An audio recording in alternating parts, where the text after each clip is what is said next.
takut salah informasi kalau nanya ke pihak-pihak yang mungkin Betul. kurang itu bisa langsung ke Semarang. Kalau misalkan dia masih berprestasi, bisa diajukan lagi untuk mendaftar sebagai.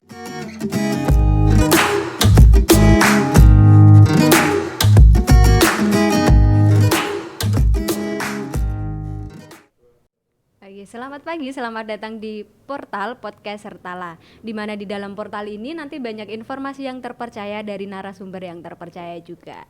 Setiap portalnya nanti kita akan membawakan tema, akan ada temanya sendiri-sendiri. Nah, di portal pertama ini eksklusif banget, pertama tayang, kita mengangkat tema mengenai ulas beasiswa. Di mana nanti kita bakal berbincang-bincang ria mengenai apapun itu perbeasiswaan yang ada di Universitas Semarang khususnya. Nggak bisa dipungkiri juga ya, kalau dari masa sekolah sampai masa kita sekarang pun sebagai mahasiswa tuh banyak banget beasiswa-beasiswa yang diburu gitu, karena selain menjadi keringanan, beasiswa juga menjadi kebanggaan tersendiri buat yang dapat. Nah, di pagi hari ini di portal kali ini di episode pertama kita bakal ngajak narasumber nih. Ada Kasubag Kesejahteraan Mahasiswa dan Alumni Universitas Semarang. Ada Mas Ahmad Isyabul Izi Eskom. Nanti kita manggilnya Mas Izi gitu aja ya, Boleh. Mas. Halo Mas Izi. Halo, selamat pagi Mbak Eka. Selamat pagi Mas Izi. Sehat Mbak Eka? Sehat Mas. Mas Izi sehat? Alhamdulillah. Udah sehat. sarapan Mas? Alhamdulillah sudah. Alhamdulillah. Keluarga sehat? Sehat, alhamdulillah. Oke. Semangat ya Mas. Semangat. Agak nervous tapi nggak apa-apa.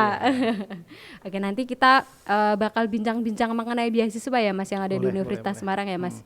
Karena siapa tahu nanti teman-teman yang nonton atau orang-orang umum yang nonton pengen masuk ke Universitas Semarang tapi mungkin kok nggak ada biaya nih atau mungkin mahal nih di USM nih, nanti aku ke depannya gimana gitu.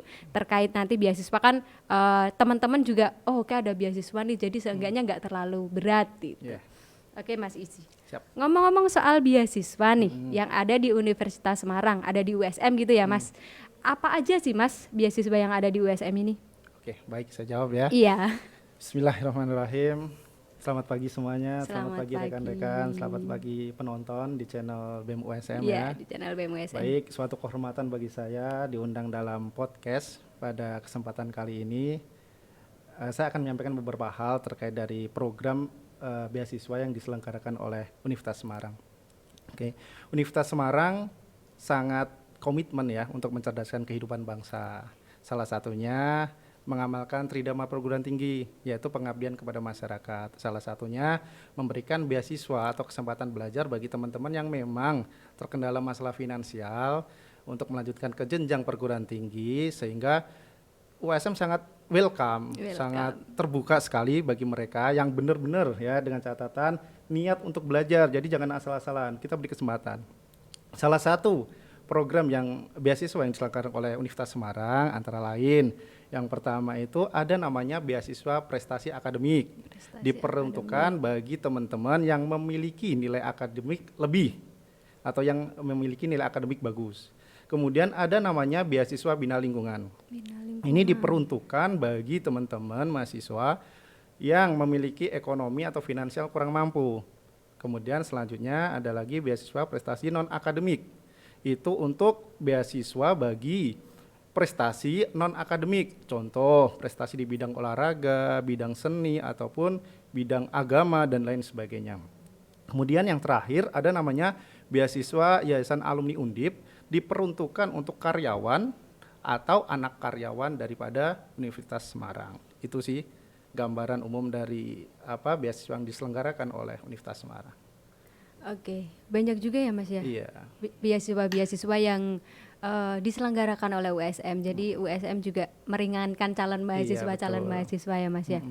Oke, tadi kan udah disebutin banyak banget tuh beasiswa yang disediakan oleh USM untuk mahasiswa-mahasiswanya. Nah, cara-caranya sendiri tuh gimana sih Mas? Oke, saya biar akan ulas teman-teman satu persatu ya. Oke. Yang pertama adalah beasiswa prestasi akademik.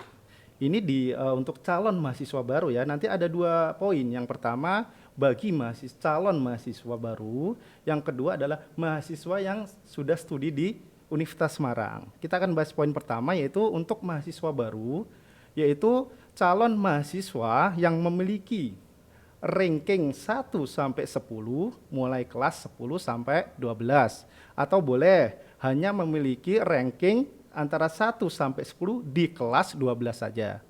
Kemudian lulusan SMA, SMK atau MA sederajat dari tahun berjalan atau baru lulus.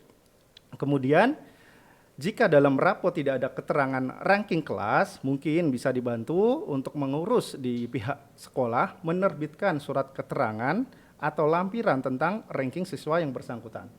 Kemudian untuk mahasiswa yang sudah studi di Universitas Semarang, yaitu apabila mahasiswa tersebut memiliki IP tertinggi pada tahun angkatannya di setiap program studi. Dia bisa mengajukan permohonan beasiswa ke ketua program studi, sehingga ketua program studi memberikan rekomendasi ke kami untuk kita proses di selanjutnya. Kemudian apabila terdapat nih dari satu program studi terdapat lebih dari satu IP yang tertinggi, itu bisa ditentukan dari prestasi lain yang pernah didapat ataupun keaktifan di bidang kemahasiswaan. Dalam hal ini mungkin organisasi kemahasiswaan ya. Okay. Kemudian selanjutnya tidak sedang menerima beasiswa dari manapun, baik dari APBN, Pemda, yayasan ataupun swasta yang lain. Itu untuk prestasi akademik. Kemudian selanjutnya untuk beasiswa bina lingkungan, syaratnya adalah status ekonomi tidak mampu dibuktikan dengan surat keterangan tidak mampu dari kelurahan atau domisili. Apabila memiliki kartu Indonesia Pintar ataupun PKH ataupun KKS ya, kartu keluarga sejahtera, dapat menjadi data pendukung. Kemudian lulusan SMA, SMK atau MA sederajat dari tahun berjalan. Selanjutnya yaitu beasiswa prestasi non akademik. Ini penjelasannya juga rada panjang ini kalau non akademik. Non akademik banyak juga soalnya ya, Mas. Karena meliputi prestasi olahraga, seni ataupun agama. Yaitu calon mahasiswa baru Universitas Semarang yang berprestasi non akademik juara minimal tingkat provinsi atau regional 2 tahun terakhir. Kemudian usia maksimal 20 tahun pada bulan Oktober tahun berjalan. Selanjutnya, rekomendasi dari Pengprov, Cabur atau Dinas Pendidikan Provinsi sebagai bahan pertimbangan. Kemudian bersedia mengikuti seleksi teknis yang diselenggarakan oleh pihak Universitas Semarang. Kemudian kalau sudah diterima nanti bersedia menandatangani kontrak beasiswa dengan pihak kemahasiswaan ataupun dalam hal ini Universitas Semarang didampingi oleh orang tua atau wali. Kemudian selanjutnya yaitu beasiswa tadi ya untuk karyawan sama anak karyawan, itu sih syaratnya hanya yang penting satu kakak sih, nggak boleh keponakan, nggak boleh cucu, nggak boleh apa, yang penting dalam satu kakak. Harus itu kandung saja. ya, Iya harus kandung gitu. Oke. Tadi kan Mas Izzy menjelaskan yang mengenai non akademik itu sertifikatnya 2 tahun terakhir. Iya, betul. Itu jadi ada masa berlakunya ya Mas. Iya, betul. Jadi nggak boleh waktu SD gitu, nggak boleh ya Mas ya. Harus 2 tahun terakhir ya Mas maksimal. Nggak boleh SD. Okay. SD itu untuk lanjut jenjang ke SMP. Nah itu siapa tahu kan nanti teman-teman, wah aku punya sertifikat nih waktu SD gitu, terus boleh. dibawa kan nggak berlaku ya Mas berlaku. Ya gitu. Oke. Jadi beasiswanya itu bukan cuma untuk mahasiswa baru aja ya Mas, tapi mahasiswa baru juga mahasiswa lama. Jadi teman-teman yang mau daftar USM bisa nih pakai beasiswa. Terus teman-teman yang udah jadi mahasiswa USM kalau merasa prestasinya bagus dan memenuhi syarat sesuai apa yang sudah dikatakan sama Mas Izzy, boleh juga nih langsung ke prodi masing-masing gitu. Betul. Terus mengenai mahasiswa lama yang bisa mengajukan beasiswa nih Mas, ini ada isu-isu ya, ada isu-isu.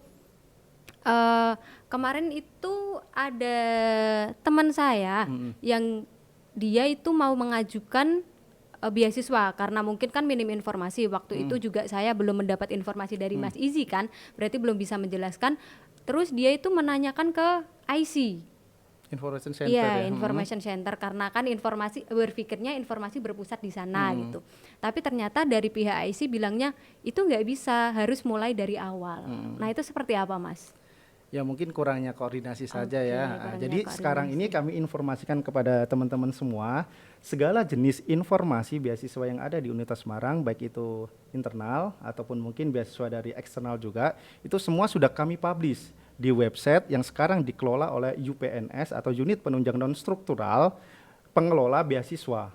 Websitenya bisa dicatat nih, websitenya beasiswa.usm beasiswa.ac.id. Silakan dicek di website tersebut. Di situ sudah lengkap bagaimana prosedur mendaftar beasiswa, bagaimana informasi beasiswa yang ada di internal maupun eksternal. Itu sih. Oke.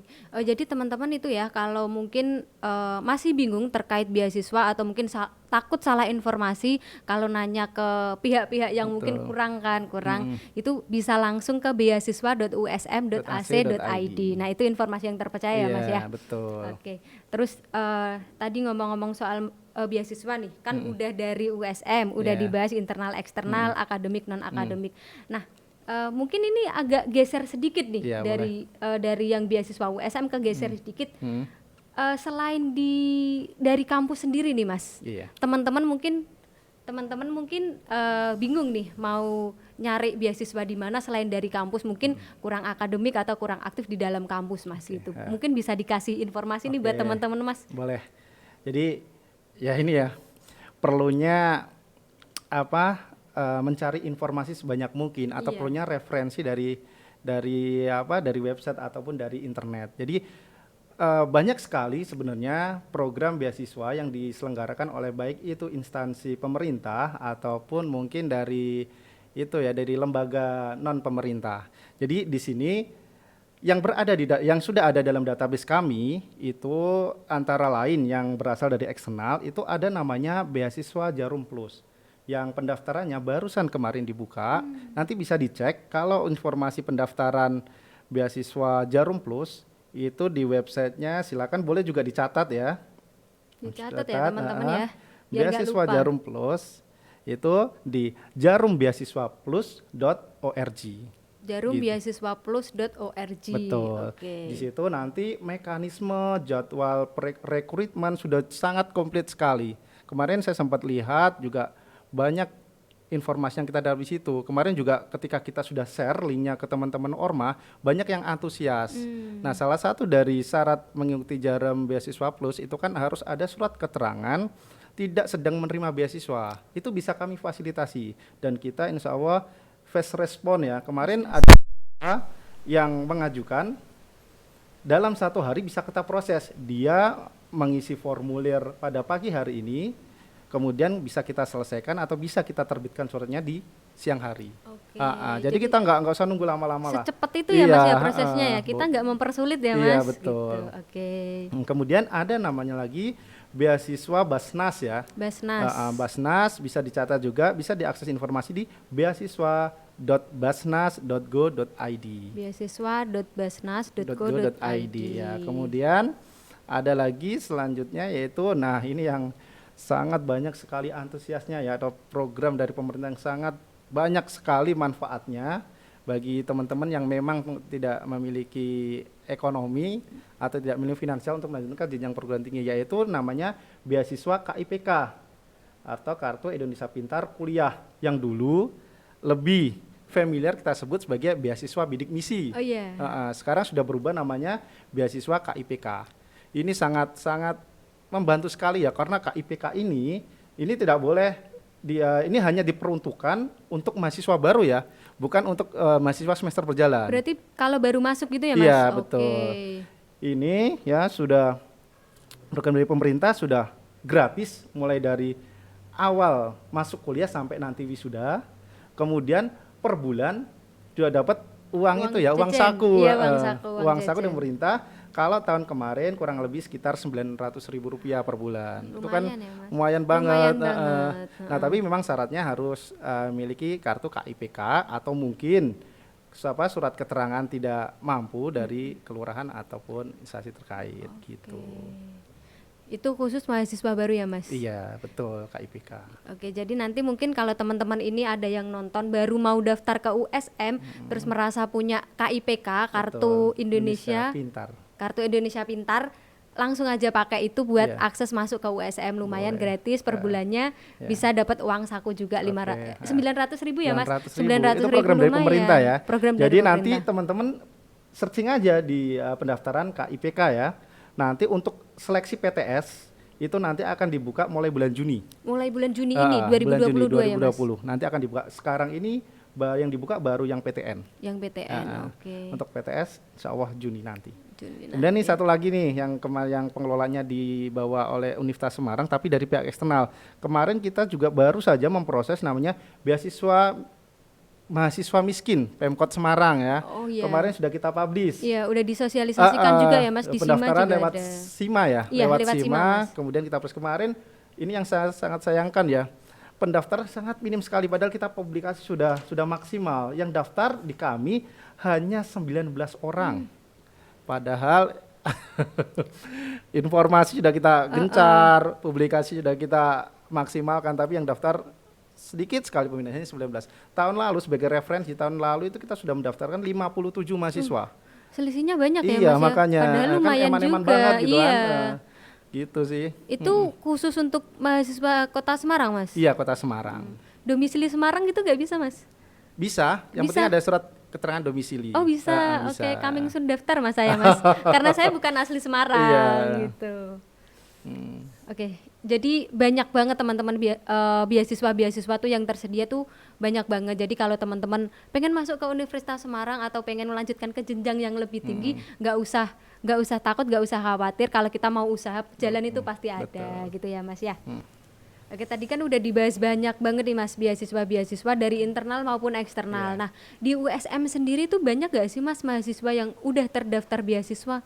Oke, saya jawab ya. Iya. Di database kami hanya merekap ya, karena memang banyak sektor yang harus diperbarui dalam hal ini pengelolaan beasiswa. Karena kita masih semi manual ya, ini insya Allah ke depan akan kita perbaiki, semua akan berbasis online. Jadi data yang masuk kami itu saya sebutkan ya, untuk yang penerima beasiswa non akademik itu per Februari 2020 kemarin itu di data kami sudah ada 228 mahasiswa. 228 mahasiswa. Kemudian prestasi yang beasiswa prestasi akademik di sini terdaftar 40 mahasiswa. Kemudian bina lingkungan yang terdaftar di kami itu 25 mahasiswa. Kemudian yang beasiswa program KIPK tadi atau bidik misi di database kami terdaftar 100 mahasiswa. Oh, banyak ya Mas ya? Banyak. Udah banyak dari teman-teman mahasiswa USM yang Iya. udah mendapat bantuan Iya. pendanaan dari kampus juga Iya, ya Mas. betul. Oke. Terus dari sekian banyaknya teman-teman USM, teman-teman mahasiswa USM yang udah dapat beasiswa tuh biasanya tuh ada indikasi-indikasi pencabutan nggak sih Mas? Oh, Atau mungkin biasanya karena apa gitu? kalau pencabutan barusan kemarin ada ya. Ada. Pencabutan itu kami lakukan sesuai dengan peraturan rektor, yaitu syarat untuk pencabutan atau penghentian beasiswa antara lain yaitu yang pertama telah lulus, kemudian yang kedua mengundurkan diri atau cuti kuliah lebih dari 2 semester, kemudian menerima sanksi akademis dari universitas, tidak lagi memenuhi syarat yang telah ditentukan, kemudian memberikan data yang tidak benar, dalam hal ini manipulasi data, kemudian meninggal dunia, atau terbukti secara sah melakukan tindak pidana atau melanggar hukum.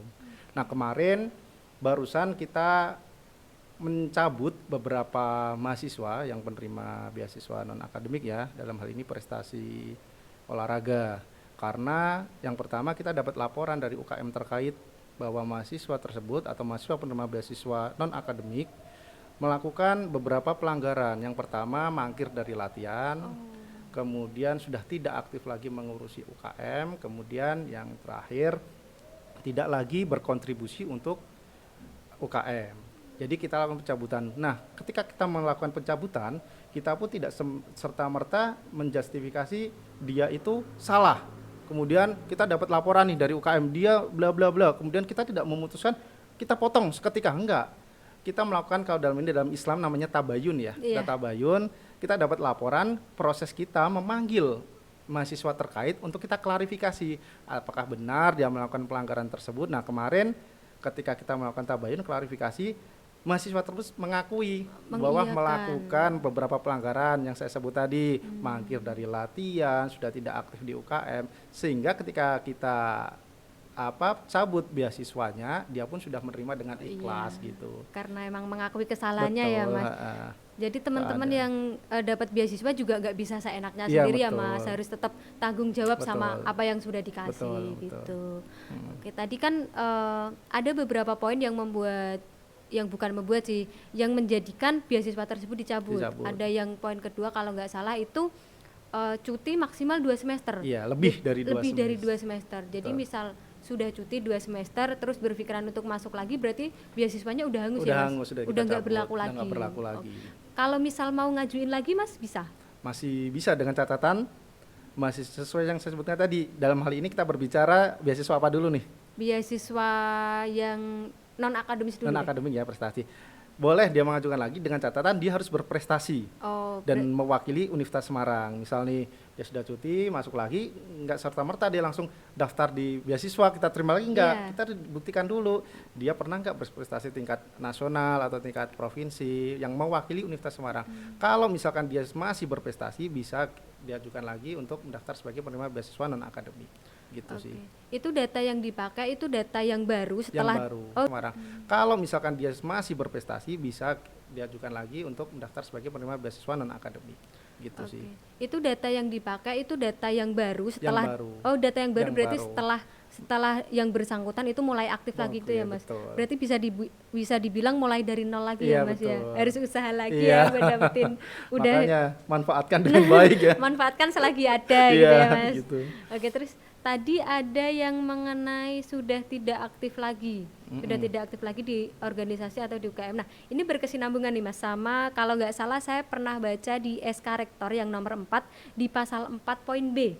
Itu yang mengenai reward untuk organisator. Organisasi, pengurus organisasi kemahasiswaan gitu ya Mas.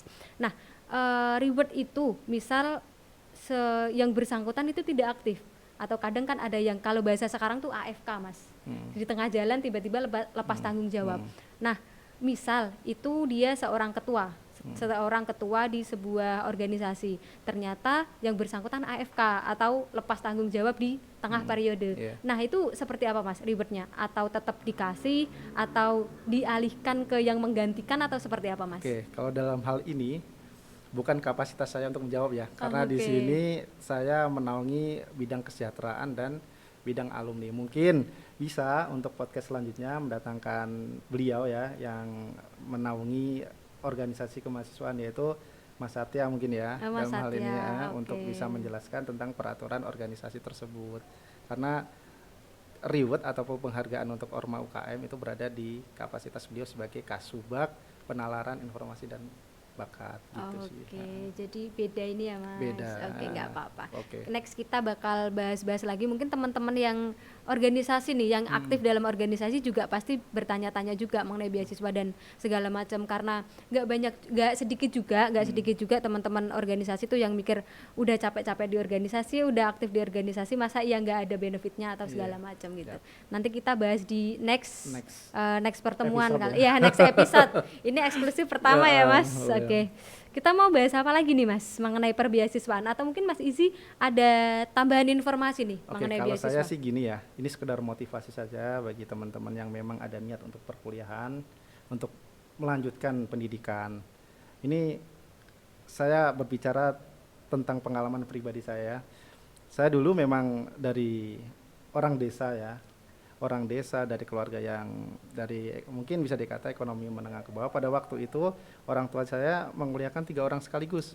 Makanya saya mikir, bisa nggak saya kuliah, Nah, seiring jalannya waktu, kalau ada tekad pasti ada jalan. Ya, jadi jangan pada minder atau jangan pada pesimis untuk melanjutkan jenjang perguruan tinggi. Karena saya sudah membuktikan bahwa ketika ada niat itu pasti ada jalan. Berawal dari anak desa yang bermimpi untuk bisa lulus sarjana. Berawal dari itu saya nekat saja kuliah. Kemudian setelah kuliah di situ ternyata saya banyak sekali menemukan jalan untuk menuju Roma. untuk menuju mendapatkan beasiswa ya dalam hal ini. Pada waktu itu saya kuliah, kemudian saya aktif di organisasi. Ini poin pertama ya, teman-teman besok kalau kuliah ataupun yang sudah kuliah di USM, aktiflah berorganisasi, karena dengan berorganisasi kita dapat banyak sekali informasi. Jujur saya adalah salah satu penerima beasiswa di Universitas Semarang selama 3 tahun berturut-turut. Ya, awal memang kita harus modal dulu ya gitu ya. Iya. Ketika sudah ada informasi tentang beasiswa kita kejar sehingga saya bisa menyelesaikan studi di jenjang S1. Banyak sekali beasiswa. Saya 3 tahun. Pada waktu itu biaya semester saya kurang lebih masih relatif murah ya pada Iya. waktu itu, sekitar 2,1 juta Per semester. per semester. Kemudian saya dapat beasiswa itu per semester dapat kurang lebih 3 juta. Sehingga malah sisa ya. Iya, malah sisa ya Mas, Malah sisa. dapat keuntungan ya Mas ya. Kemudian saya tabung, saya beli laptop dan lain sebagainya. Nah, itu sih pesan saya bagi teman-teman, jangan takut untuk bermimpi, jangan takut untuk menggapai cita-cita. Kalau kita ada tekad, pasti ada jalan. Di situ sih, Iya, iya. sedikit motivasi dari saya. Oke, jadi Mas Isi juga lulusan Universitas Semarang ya Betul, Mas saya ya. lulusan USN. Oke, jadi mengenai perbeasiswaan pantas ya Mas Isi udah paham lah karena Mas Isi juga penerima beasiswa. Penerima beasiswa. Bangga ya Mas ya punya beasiswa gitu ya Mas. Ya bangga lah, Bangga lah. bisa Melakukan- mewujudkan mimpi. mewujudkan mimpi. Kemudian tidak membebankan Membebankan orang orang tua tua, gitu, tidak gitu sih, membebankan ya. orang tua, terus malah dapat poin plus tadi ya Mas, dapat Iya. keuntungan. Iya, betul. Ada lebihnya gitu. Jadi itu teman-teman informasi mengenai beasiswa apa aja yang bisa didapat teman-teman kalau masuk ke Universitas Semarang. Jadi seperti apa yang disampaikan Mas Izi tadi, nggak usah pesimis, nggak usah ragu, nggak usah takut buat melangkah, karena kalau kita usaha pasti di situ ada jalan ya Mas. Betul. Sesuai sama cerita pribadi Mas Izi sendiri, dari yang dirasa juga awalnya ragu ya Mas ya, Iya, tapi di tengah jalan pasti ada Jalan. secercah ya, ada secercah cahaya karena emang Mas Izi juga mau berusaha. Jadi kalau kita berusaha pasti di situ ada jalan. Tetap semangat, raihlah cita-cita kita setinggi mungkin, tetap usaha, jangan pesimis, yakinlah kita pasti bisa. Sekian dari saya Eka. Saya Izzy. Oke. Sampai ketemu di portal selanjutnya. Bye, selamat siang.